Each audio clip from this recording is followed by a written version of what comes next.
I met Andrew through a Facebook post. I needed a roommate fast, and he messaged me 5 minutes after I posted in the local housing group.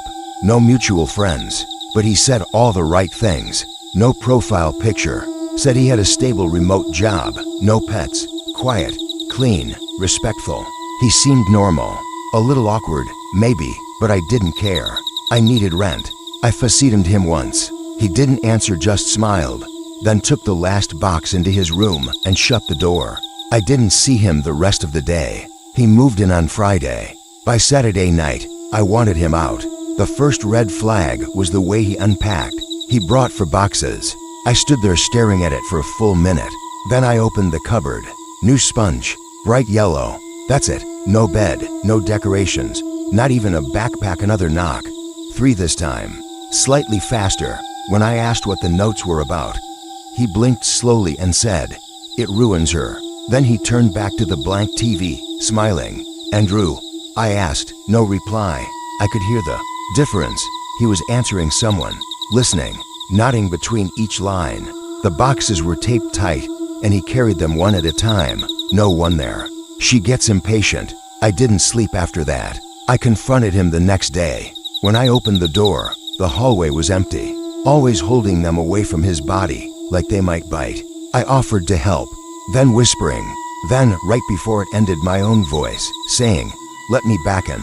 I came home the next day, planning to kick him out. He didn't stop until 3 a.m. Symbols drawn in the carpet.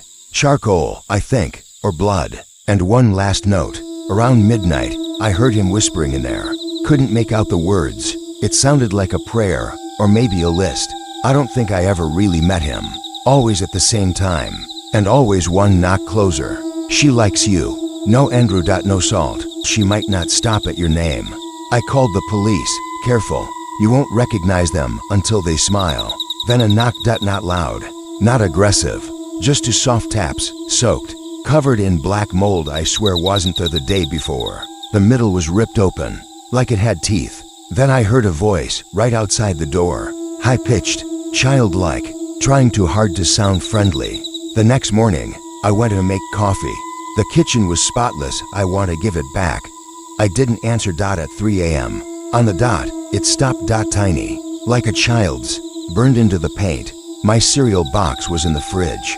My coffee beans had been alphabetized, and there was a note on the counter, in blocky, perfect handwriting. "I replaced your sponge. The old one had too many eyes." And on the floor beneath the sink, the old one. That night, I locked my bedroom door. Round to 11 a.m. I heard footsteps outside it. Slow, barefoot. I didn't move. I checked the peephole, but another note was taped to the wall. "Don't answer until the 3rd knock." He was sitting in the living room, facing the blank TV screen. "You heard her, didn't you?" "Heard who?" "She doesn't like being seen too soon." I backed into my room and locked the door. That night, I heard him whispering again. Not to himself this time. I pressed my ear to the wall. His voice came through clearer. "She wants to know your name," he said. "She wants to wear it." I stopped sleeping in the apartment after that. I stayed at a friend's for a night. No calls, no messages from Andrew. But I got a voicemail. No number. Just unknown. 30 seconds of breathing. I hadn't said that. Tell him to pack up his 4 boxes and leave. But the boxes were gone. All that was left in his room was a circle of salt around the bed. Don't break the circle. They found the room empty. Just an empty room with bare walls and cold air.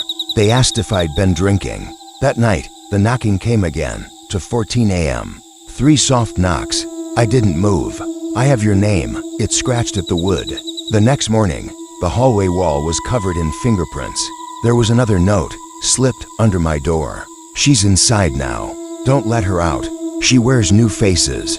I haven't seen Andrew since, but I hear the knocking every night.